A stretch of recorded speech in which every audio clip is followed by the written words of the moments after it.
आइए, मैंने इसके पहले मैंने कुछ क्वेश्चन कराया था। ये मेरा दूसरा वीडियो है। दूसरा वीडियो में आपको 10 क्वेश्चन देंगे। इसके पहले 7-8 क्वेश्चन हुए थे। 10 वीडियो देंगे, प्रत्येक लगभग 10 वीडियो जाएगा। 10 दहा का 100 क्वेश्चन आपको मैंने कहा था देने के लिए, तो 100 क्वेश्चन आपको मिलेगा। ये चलते हैं, खूब अच्छे से करते हैं। देखिए क्या होता है, कभी भी जो क्वेश्चन होता है आपका सीटेट में, तो हमें लगता है कि सीटेट में वर्ग, आयत और त्रिभुज, इन तीनों से क्वेश्चन बनते हैं। और इन तीनों के क्वेश्चन जो बनते हैं इनके परिमाप और क्षेत्रफल से ही बनते हैं। ठीक है, कभी कह देगा कि क्या, जैसे इसमें देख लीजिए, कह रहा है एक स्टील की तार एक वर्ग बनाती है। अच्छा, तो स्टील का तार है।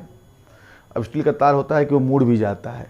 जैसे मैंने इतना बड़ा तार ले लिया, तो जो तार मैंने लिया, तो जो तार है पूरा, जो तार की लंबाई है, तो उस तार से जो चीज़ हम बनाएंगे वो उसके परिमाप के इक्वल हो जाएगा।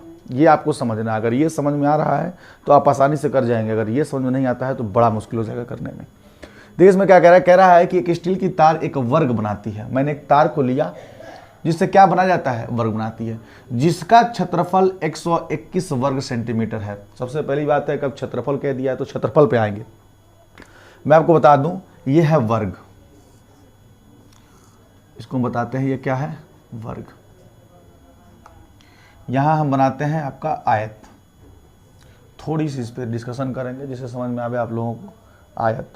और आयत के बाद से आपसे बात करेंगे त्रिभुज पे। ठीक है, इस त्रिभुज पे बात करेंगे।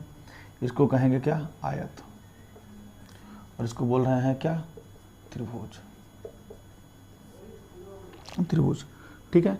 अब देखिए वर्ग क्या है, तो वर्ग का सबसे पहले हम क्या जानते हैं, वर्ग का परिमाप। तो परिमाप चाहे जिस किसी का भी हो, जरूरी नहीं कि वर्ग ही हो, चाहे आयत हो चाहे त्रिभुज हो। हम सिर्फ जानेंगे कि परिमाप का मतलब क्या होता है। मुझे ये नहीं जानना है कि वर्ग का परिमाप क्या होता है, आयत का परिमाप क्या होता है, त्रिभुज का परिमाप क्या होता है। परिमाप का मतलब ही क्या होता है, पहले ये जानना है। तो साफ साफ बता दें, परिमाप का मतलब होता है भुजाओं का योग। अब ये मैंने तो नहीं कहा ना कि त्रिभुज का परिमाप, की आयत का परिमाप, की वर्ग का परिमाप। मैंने सिर्फ इतना बताया कि वर्ग का परिमाप, इतना बताया कि परिमाप होता क्या है। तो आपको बता दें, सिर्फ अगर परिमाप की बात करेंगे तो यहां पे मेरा जो परिमाप हो जाएगा, तो मेरा परिमाप होता है भुजाओं का योग। भुजाओं का योग, यही मेरा क्या होता है, परिमाप होता है। मेन ये है, ये होता है।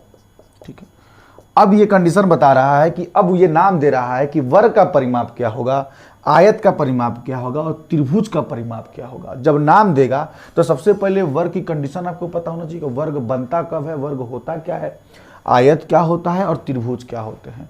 जब तक आप जानेंगे नहीं तो कैसे बता देंगे कि परिमाप क्या होगा। सबसे पहले वर्ग की कंडीशन बता रहे हैं। वर्ग होता क्या है, जिनकी सारी भुजाएं क्या हो, आपस में बराबर हो, समान हो, वो क्या होता है, वर्ग होता है। समान का मतलब ऐसे लिखते हैं, ए हो, ए हो, ए हो और क्या हो, ए हो। देखिए ये भी भुजा हमारी क्या है, ए है, ये भी क्या है, ए है, ये भी क्या है, ए है, और ये भी क्या है, ए है। ये मेरा क्या हो जाएगा, वर्ग हो जाएगा। ऐसे इसके बाद से किस पे आएंगे, आयत पे। तो आयत के लिए क्या है, आयत के लिए होता है आमने सामने की भुजा क्या होती है, इसमें समान होती है। देखिए आमने सामने की भुजा कहने का मतलब क्या है, इसके सामने कौन सा है, ये है, इसके सामने कौन सा है, ये है। तो आप कुछ भी मान लीजिए, जैसे एल और बी, लेंथ और ब्रेथ बोलते हैं इसको, तो ये एल हो जाएगा और ये क्या हो जाएगा, बी हो जाएगा। तो आमने सामने की भुजा बराबर होती है। तो अगर ये एल है तो ये क्या होगा, एल, और ये बी है तो ये क्या हो जाएगा, बी हो जाएगा। ठीक है, अब ये डिपेंड करता है त्रिभुज। अब आते हैं त्रिभुज पे। देखिए त्रिभुज की भुजाएं क्या है, ए है, बी है, सी है, तीनों भुजाएं क्या हो गई, अलग हो गई। तो ये कंडीशन होता है कौन सा त्रिभुज है, समबाहु त्रिभुज है कि विषमबाहु त्रिभुज है कि कौन सा त्रिभुज है, तो इस पर डिपेंड करता है। तो हम मानते हैं कि ये त्रिभुज ए है और ये क्या है, बी है और ये क्या है, सी है, जिसकी तीनों भुजाएं क्या है, अलग अलग हैं। विषमबाहु त्रिभुज कहते हैं। इसी में हीरोज फार्मूले का भी यूज होता है, लेकिन यहाँ हीरोज फार्मूला यूज नहीं करना है। सिंपल जो पूछता है सीटेट में उसी बेस पे पढ़ा रहे हैं। यही तीन में से क्वेश्चन आते हैं। कहीं कहीं वृत्त की बात कर देता है, परिधि का हमेशा ये नहीं आता है, न्यूमेरिकल पार्ट में ये नहीं आता है, कहीं कहीं पूछता है तो उसमें चला आता है। तो चलिए यहाँ हम निकालते हैं। अच्छी बताइए, अब कह रहा है, मैंने आपसे क्या बताया, परिमाप बराबर होता है भुजाओं का योग। तो अब कह रहा है वर्ग का परिमाप बताइए। तो मैंने क्या कहा है, ये कह रहा है कि वर्ग का परिमाप बताइए। तो वर्ग का परिमाप जब बताएंगे तो वर्ग का परिमाप भुजाओं का योग। तो भुजाओं का योग मतलब ए, ये क्या हो जाएगा a, और ये क्या हो जाएगा a, और ये भी क्या हो जाएगा a। अच्छा बताइए, इनको चारों को जोड़ेंगे तो हमारा क्या हो जाएगा 4a। तो यही हमारा होता है, जो क्या होता है वर्ग का परिमाप। बचपन में रटवाया गया था कि वर्ग का परिमाप बराबर 4 गुणे भुजा या 4a। तो ये रटवाया गया था, आपको सिर्फ यही याद करना है। किसी चीज़ का भी परिमाप निकालना हो तो उनकी जो भुजा हो उनको जोड़ दीजिए, वही हमारा क्या होता है परिमाप होता है। रटना नहीं है कि परिमाप क्या है, जो चीज़ रहेगा उसकी भुजाओं का योग ही कर देंगे। जैसे आयत का पूछ दिया, आयत का परिमाप क्या होगा, तो आयत के परिमाप पर जब आएंगे तो आयत का परिमाप कैसे निकालेंगे, आपको रटवाया गया होगा 2l+b ब्रैकेट में। तो देखिए क्या करेंगे, हमने रटना नहीं है, हमने क्या कहा भुजाओं का योग करिए। तो सारी भुजा, जितनी भुजाएं 5 हो 5, 10 हो 10, 20 हो 20, जितनी भुजाएं हो वैसे करेंगे। तो मैंने पहले l लिखा, फिर इसके बाद से क्या आ रहा है b, फिर इसके बाद से क्या आ रहा है l, फिर इसके बाद से क्या आ रहा है b। मैंने इसको सरल करते हैं। अच्छा कितनी बार l आया है, 2 बार l आया है। और कितनी बार b आया है, 2 बार b आया है। 2 बार l आया और 2 बार क्या आया, b आया। तो हम क्या कर सकते हैं, यहाँ से 2 कॉमन लेते हैं और इसी को लिख देते हैं l+b। आपको बता दें जो आयत का परिमाप होता है वो क्या होता है, यही होता है 2 ब्रैकेट में l+b। ये भी आपको रटवाया गया था बचपन में, छोटे बच्चों को यही रटवाया जाता है कि आयत का परिमाप रट लो 2l+b, 2l+b, 2l का रटा रहता है। फिर त्रिभुज का हमको परिमाप निकालना है, तब भी कोई दिक्कत नहीं है, निकालने में इसको कोई दिक्कत नहीं है। त्रिभुज के परिमाप में आएंगे तो परिमाप हमको निकालना है, सिर्फ परिमाप। तो परिमाप पे ही काम करेंगे। देखिए c ले लीजिए, b ले लीजिए, सीरीज से शुरू करते हैं। a+b+ क्या हो जाएगा, c हो जाएगा। अगर ये त्रिभुज का हम परिमाप निकालेंगे तो क्या हो जाएगा, a+b+c हो जाएगा। केवल परिमाप की बात करेगा तो हमारा क्या हो जाएगा, a+b+c आ जाएगा। ठीक है, तो यहाँ त्रिभुज की बात नहीं किया, यहाँ बात किया किसका, वर्ग और आयत का। इसको भी अर्ध परिमाप लिखा जाता है, एस से जो डिनोट करते हैं, जो हीरोज फॉर्मूला रहता है उसका फॉर्मूला बन जाता है a+b+c/2। तभी हम उस पर नहीं जा रहे हैं क्योंकि हीरोज फॉर्मूला नहीं करना है यहाँ पे जो क्वेश्चन है उसी क्वेश्चन पे हम बात करने वाले हैं। ठीक है, अगर यहाँ पे देखिए, अब देखिए, अब हम आगे करते हैं क्वेश्चन को। इसी क्वेश्चन को कहा है एक स्टील की तार एक वर्ग बनाती है। अच्छा चलिए, क्षेत्रफल की बात किया तो क्षेत्रफल की बात कर ले। क्षेत्रफल क्या होता है, क्षेत्रफल निकालने का भी इसका तरीका होता है। देखिए क्षेत्रफल क्या होता है, ये भी रटना नहीं है, क्षेत्रफल रटने की आवश्यकता नहीं है। क्षेत्रफल क्या होता है, साइन रूल होता है, साइन रूल से क्षेत्रफल निकाला जाता है। इसका अगर क्षेत्रफल निकालना है हमको तो ये भुजा और संगत जो इसकी भुजा होती है इनके बीच के कोण के हिसाब से निकालते हैं।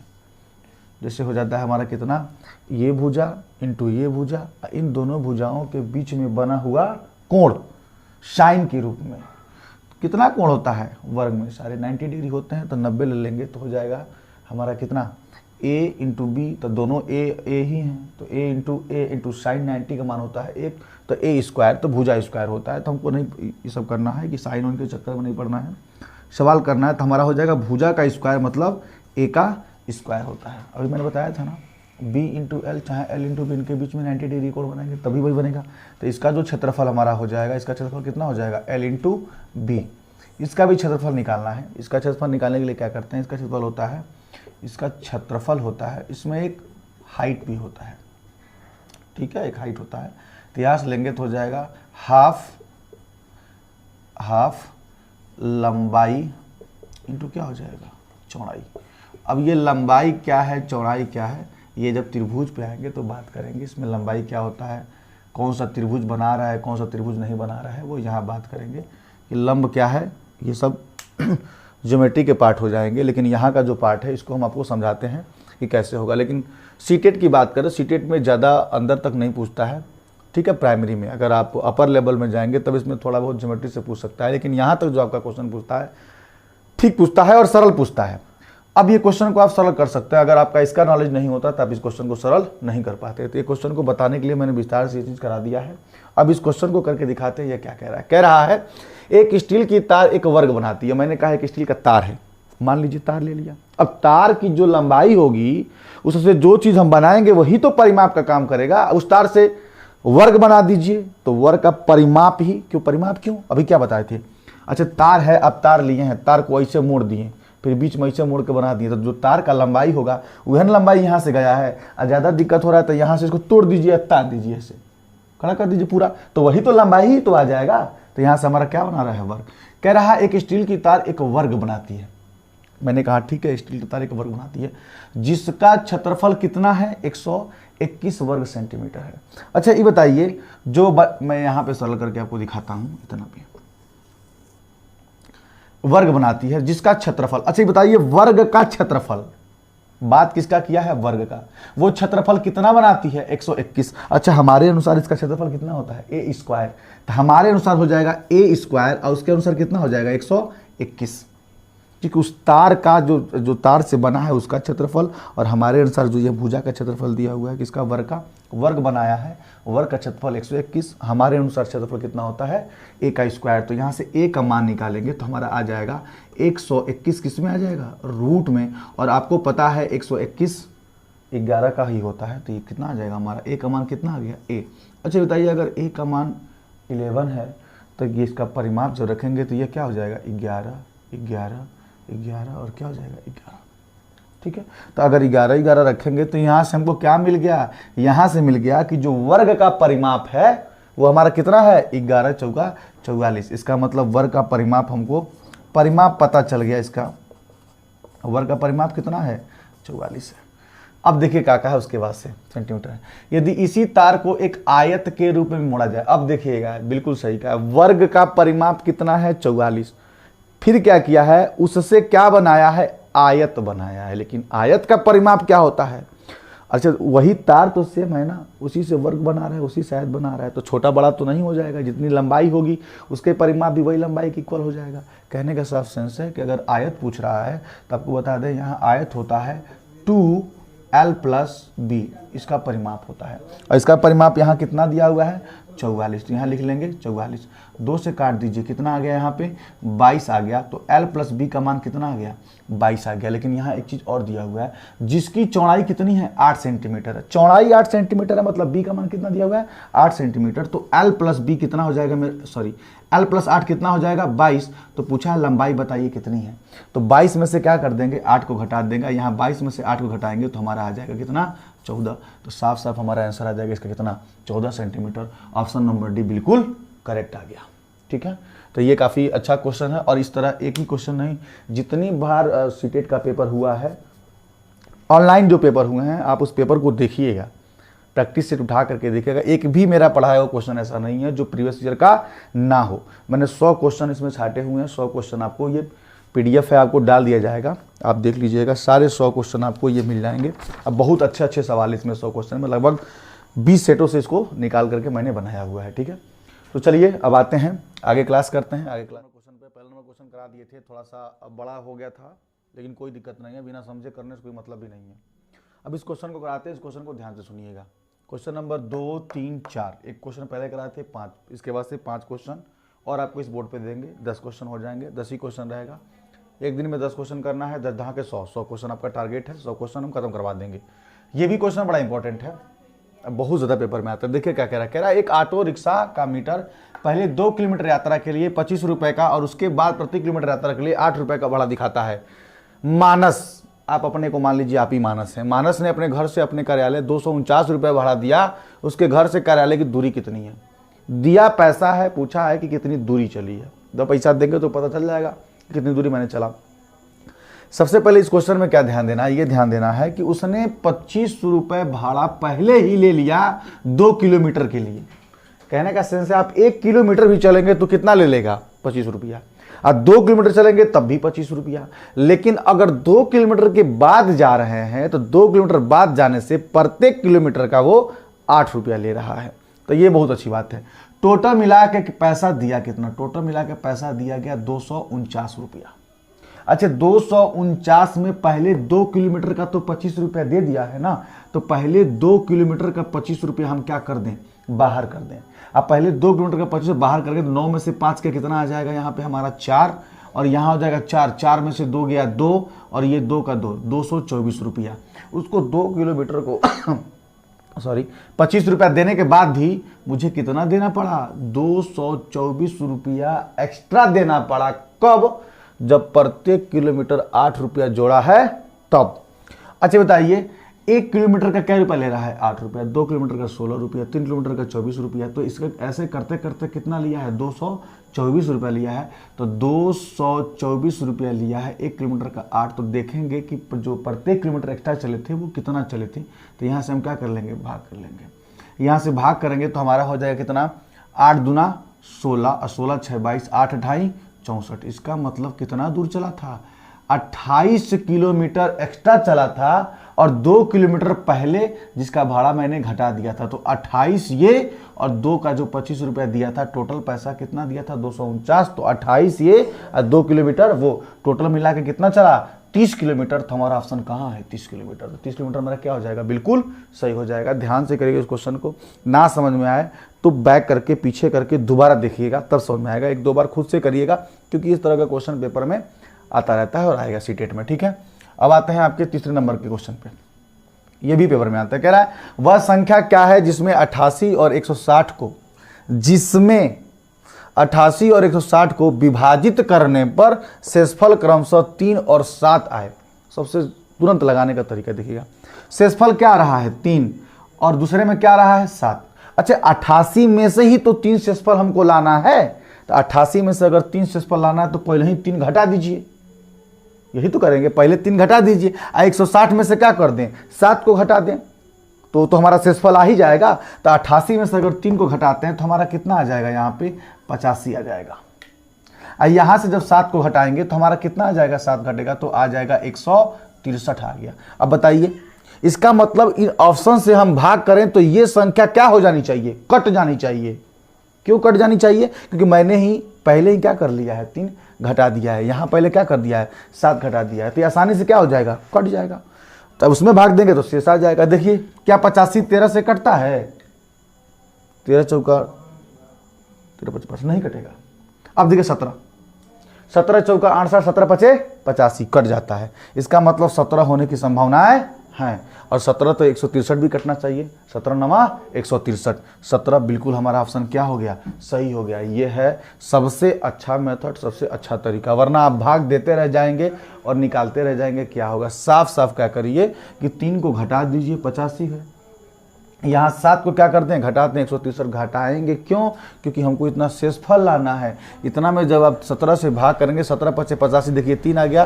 और यहाँ पे जब भाग करेंगे अपना कितना, 17 9 153, सॉरी 163 नहीं 153 होगा यहाँ पे 153, क्योंकि 7 घटाएंगे तो 53 आएगा ना, 17 9 कितना हो जाएगा 153। ठीक है। अब आते हैं क्वेश्चन नंबर किस पे, 4 पे। ये भी आता है आपके पेपर में, 1 1 2 2, कभी कहता है आरोही में बदलिए, कभी कहता है अवरोही में बदलिए। लेकिन इस सवाल को देखिए करने का तरीका क्या है, ऐसे दशमलव करके देखते रह जाएंगे, हो नहीं पाएगा। तरीका इसका देखिए क्या है, सबसे अच्छा मेथड आपको बताते हैं। इसका तरीका क्या है, देखिए ये जितने दशमलव है ना, सबसे पहले दशमलव को हटाने की कोशिश करिए। अगर दशमलव हट जाएगा तो हमारा क्वेश्चन आसानी से लग जाएगा। जैसे देखिए इसको लिखते हैं 909 बटे में क्या हो जाएगा 100, 2 अंक के बाद है 100 लिख देंगे। यहाँ देखिए 9009 बटे में कितनी संख्या है 3, तो 1 2 3 हो जाएगा। यहाँ देखिएगा 9990 बटे में कितना हो जाएगा 1 2 3, तो हमारा कितना हो जाएगा 1 2 3। यहाँ देखिएगा 9909 डिवाइडेड बाई 100, क्योंकि 3 अंक के बाद है, 3 अंक के बाद लग जाएगा। यहाँ देखिए 9099 कितने अंक के बाद है, 3 अंक के बाद है, तो यहाँ भी क्या कर देंगे 3 अंक के बाद लगा देंगे। अब देखिए यहाँ भी 3 अंक पे आया है, यहाँ भी 3 अंक है, यहाँ भी 3 अंक है, यहाँ भी 3 जीरो है, मतलब 3 जीरो है। लेकिन यहाँ पे कितने जीरो हैं, सिर्फ 2 ही जीरो हैं। तो यहाँ 2 जीरो देंगे, 3 जीरो इनको ही बना दीजिए। जब 3 जीरो बनाएंगे तो यहाँ क्या आ गया 3 जीरो आ गया। और जिसका हर सब समान है, अब देखिए जब हर समान हो गया तो ऊपर वाला तो आप जान ही जाएंगे ना कौन बड़ा है और कौन छोटा है। सबसे पहले क्वेश्चन पे आते हैं। देखिए 6वां क्वेश्चन क्या कह रहा है, एक बाग के वृक्षों में जामुन के वृक्षों की संख्या 1/6 भाग है। ऐसा सवाल पहले वाले वीडियो मैंने कराया था, जो कंकड़ वाले सवाल थे।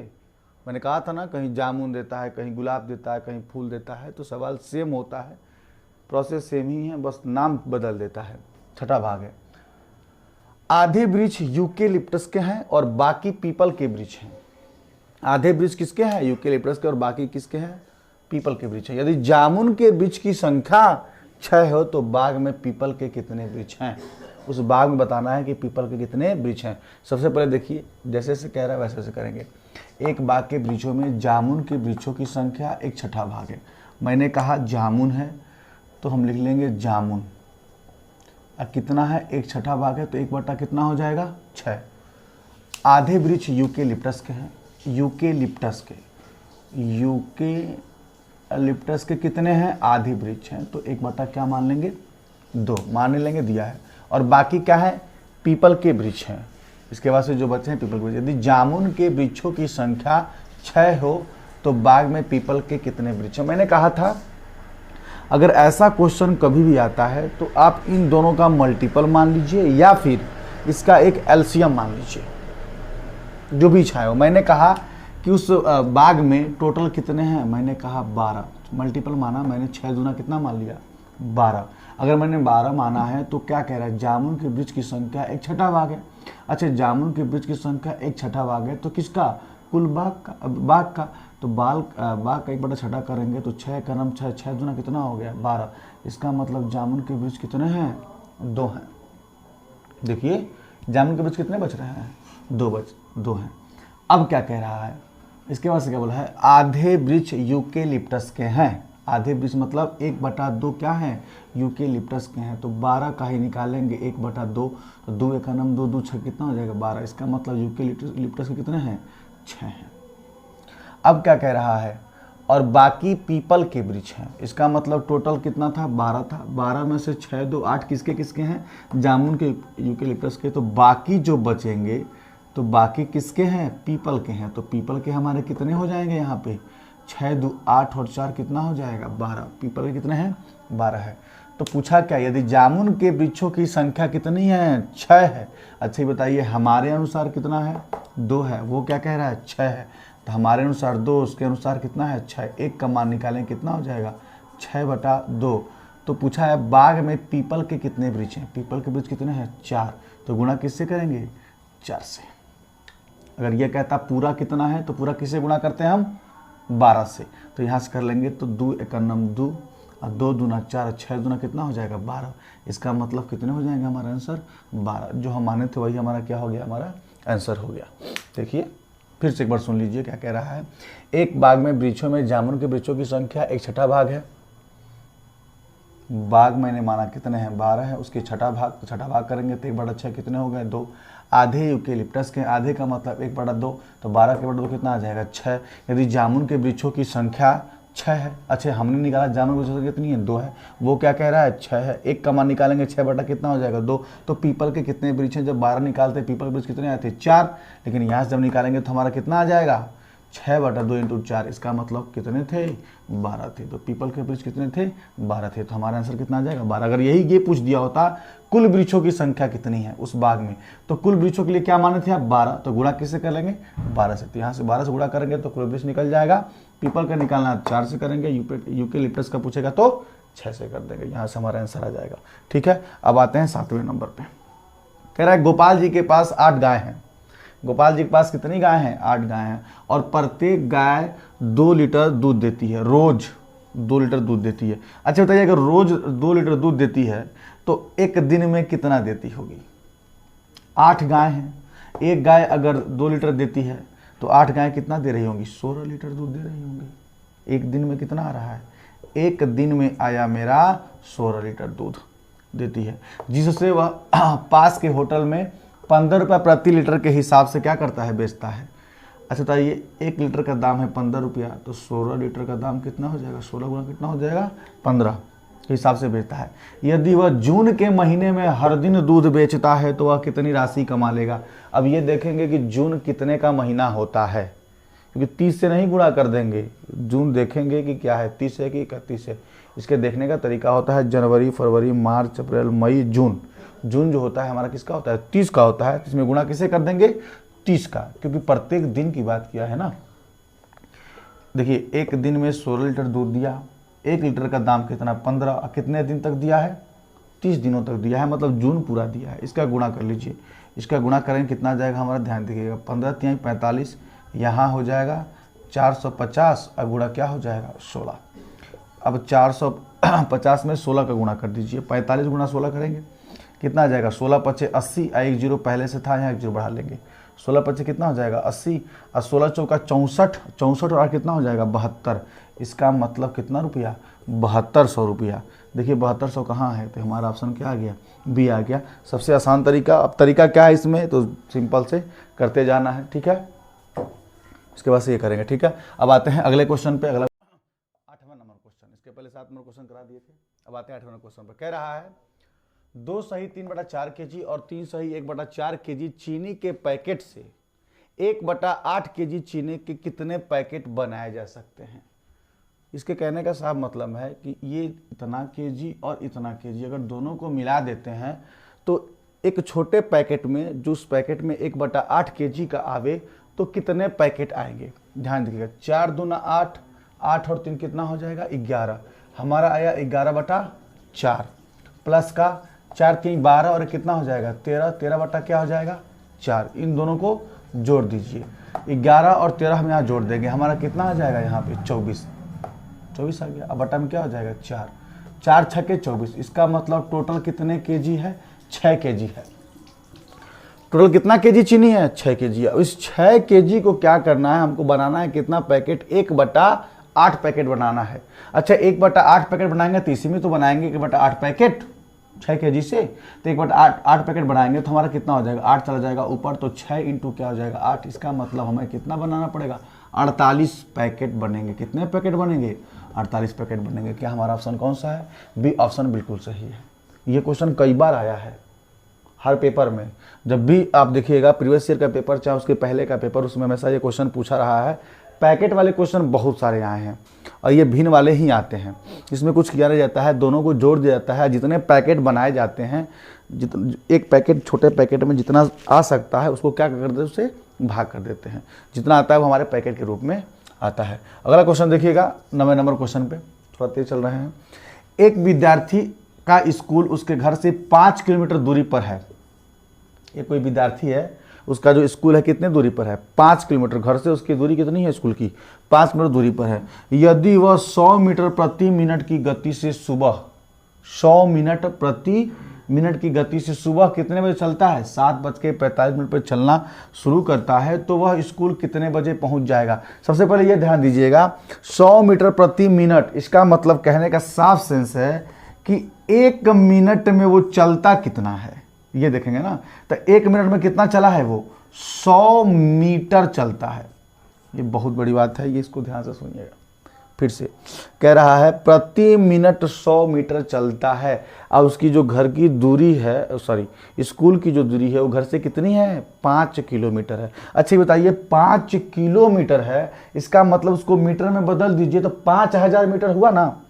जैसे कि 5 किलोमीटर को हम लिख सकते हैं कितना 5000 मीटर लिख सकते हैं।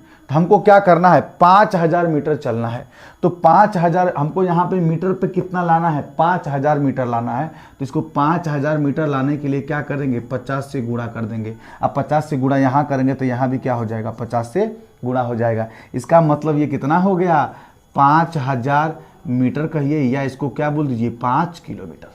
इतना ही तो चलना था, लेकिन इसको चलने के लिए हुआ क्या, हमको कितना समय लगा 50 मिनट लगा। यही पूछा था 50 मिनट लगा। सुबह कितने बजे चला है 7:45 पे। अब 50 मिनट के बाद 5 किलोमीटर स्कूल पहुंच गया है। इसका मतलब 50 मिनट में ला करके क्या कर देंगे ऐड कर देंगे।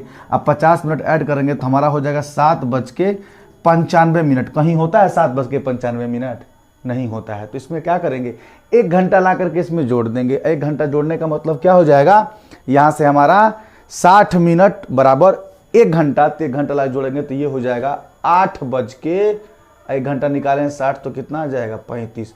इसका मतलब 8:35 पे वो स्कूल पहुंच जाएगा। कब, जब 100 मीटर प्रति मिनट से चलेगा तब। तो हमारा टाइमिंग क्या दिया हुआ है यहाँ पे 8:35। सी ऑप्शन हमारा क्या हो जाएगा बिल्कुल सही हो जाएगा। ठीक है, ठीक है। आइए इसके बाद से चलते हैं। तो आते हैं लास्ट क्वेश्चन, 10वें नंबर क्वेश्चन दिखाते हैं क्या कह रहा है 2 अंकीय संख्या के दोनों अंकों का योग 12 है। जैसे जैसे वो बोल रहा है वैसे वैसे करते जाते हैं। बोला है 2 अंकीय संख्या के दोनों अंकों का योग कितना है 12 है। अच्छा 2 अंकीय संख्या है 2 2 2 2, बिल्कुल सही है 2 अंकीय संख्या है। और दोनों अंकों का योग क्या है 12, 7 5 12। यहाँ भी 12, यहाँ भी 12 और यहाँ भी क्या है 12 है। सही बोला है उसने। फिर आगे क्या करा है, यदि इस संख्या में से इस जोड़ का 3 गुना घटा दिया जाए, इसके जोड़ का 3 गुना क्या कर दिया जाए, घटा दिया जाए, तो अंक पलट जाता है। कहने का मतलब समझ रहे हैं, इनके जोड़ के 3 गुना कर दीजिए और इसमें से घटा दीजिए, तो जो 57 है वो 75 हो जाएगा, जो 75 है वो 57 हो जाएगा, जो 84 है वो 48 हो जाएगा, जो 48 है वो 84 हो जाएगा। कहने का इसका तात्पर्य ये रहा। अच्छा, तो पहले ये बोला क्या है, इस जोड़ का 3 गुना, इसके जोड़ का 3 गुना। अच्छा, इसका जोड़ का 7 और 5 कितना हो जाएगा 12, तो 12 यहाँ कितना हो जाएगा 36। 36 घटा दें, क्या हम 36 घटाएंगे तो हमारा कितना 75 आएगा। ये जानेंगे कैसे, यहाँ पे क्या है, जो अंक यहाँ पे है ये अंक कहाँ आना चाहिए, इकाई के अंक पे आना चाहिए। अब देखिए कहाँ आ रहा है, 1 आ रहा है, तो संभावना है ही नहीं है कि यहाँ पे आएगा। फिर इसका भी करेंगे, 12 यहाँ क्या हो जाएगा यहाँ पे 36। देखिए यही तो कहा है, इस जोड़ का 3 गुना घटा दिया जाता है, इसके जोड़ का 3 गुना घटा दिया जाता है। अगर इसको घटाएंगे तो हमारा कितना आ जाएगा, देखिए घटाएंगे तो ये 15, 15 में से 6 गया 9, यहाँ आना क्या चाहिए 7 आना चाहिए, ये भी नहीं होगा।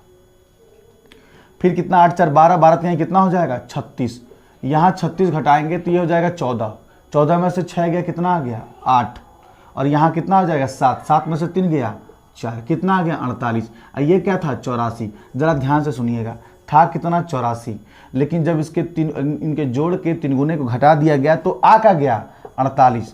अच्छी बताइए क्या इसके अपोजिट है कि नहीं है, ये 84 था और ये क्या था 48।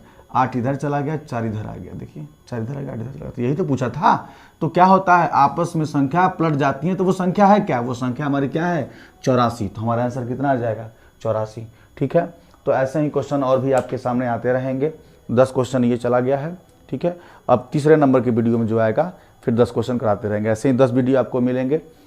आप अच्छे से देखते रहिए, सारे प्रीवियस ईयर के पेपर हैं जो सारे आपके पेपर में आते रहेंगे। और भी लोगों को शेयर करिए जिससे कि वो जान सके क्वेश्चन किस टाइप का और कैसे आता है। ठीक है, बाय।